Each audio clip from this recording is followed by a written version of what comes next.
All right, let's get into it. If you've ever wanted to make your Python programs feel, alive and interactive, you're in exactly the right spot.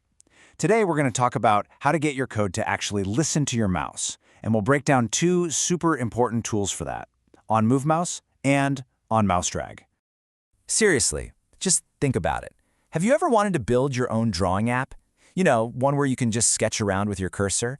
Or what about a game where you're grabbing objects and slinging them across the screen? That kind of hands-on control, that's what makes a program really fun to use. So what's the magic trick here? Well, it's all about teaching your code how to listen. Yeah, listen for what the mouse is doing. See, Python has these awesome built-in functions that are basically just waiting for you to do something. Move the mouse, click it, whatever. They're called event functions, and trust me, they're the key to unlocking all that cool interactive stuff. Okay, first up, let's tackle our first tool, onMouseMouse. We're going to see exactly what it does and how you can use it. So what in the world is onMouseMove? Think of it like a little spy that Python runs for you automatically. Every tiny little movement your mouse makes on the screen, bam, this function gets called. And each time, Python tells it the exact X and Y coordinates.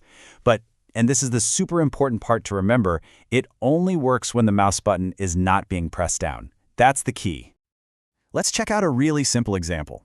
We've got our onMouseMouse function defined here, and inside, we're just telling Python to do one thing. Make a new gold circle right at the X and Y where the mouse is. That's it. So, every single time the mouse moves, a new circle pops up. Simple enough, right? And when you run this code, what do you get?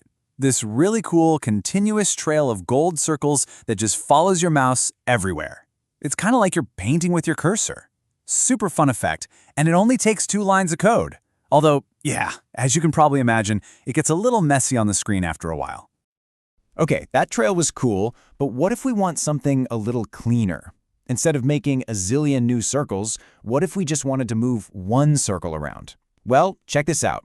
We create the circle outside the function, just once.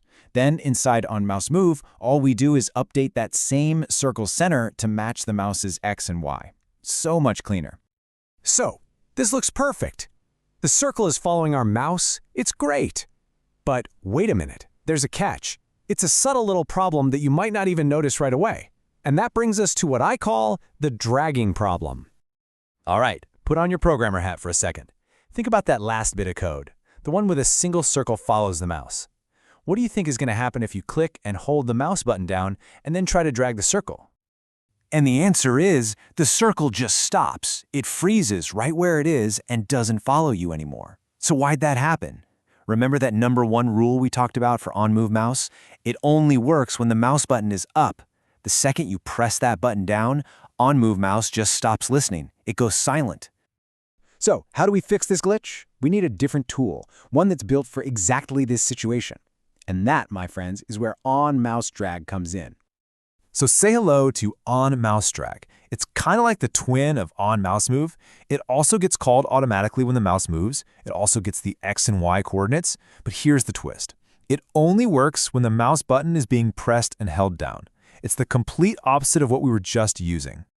And that's really the heart of it. Here's a great way to think about it. onMouseMove, that's when the button is up, is like your window shopping. You're just browsing, moving your cursor around, not touching anything.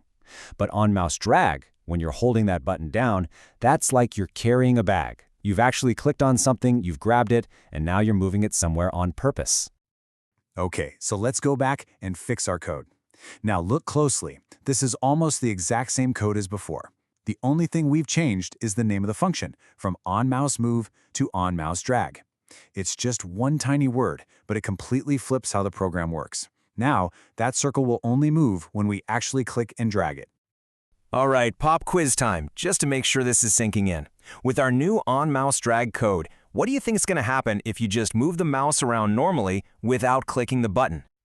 Yup, you probably guessed it. Absolutely nothing happens. The circle just sits there because onMouseDrag is only listening for a drag. If the button's not down, it's just off. We've totally reversed the behavior. Okay, so this is where things get really, really cool. We've seen what these two can do on their own, but what happens when we use them together in the same program? This is how you unlock some seriously powerful stuff. So here's what we're going to do. We're going to set up a little demo. Step 1, we'll use onMouseMouse to count every time we just move the mouse around, and we'll track that with a gold counter.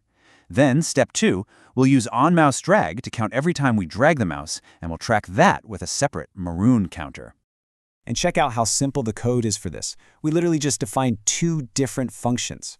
onMouseMouse has one job and one job only. Add one to the move label.